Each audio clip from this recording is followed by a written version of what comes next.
Saang probinsya mo gusto manirahan pag pupunta ka dito sa Canada? Saan? Sa British Columbia ba? Sa Alberta? Sa Manitoba? Sa Ontario? Sa Saskatchewan? Sa Quebec? O sa mga Atlantic provinces ng Canada? Ako, dito pa rin ako sa BC.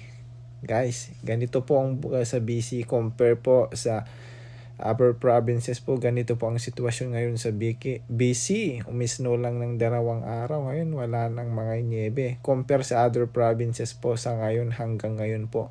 Makapal pa rin ang mga niebe. Tambak-tambak pa rin ang mga niebe sa kanilang kapaligiran. Especially po sa mga interior BC. Kaya isa sa mga factor na maganda is dito sa BC yun nga. Hindi nagtatagal yung snow.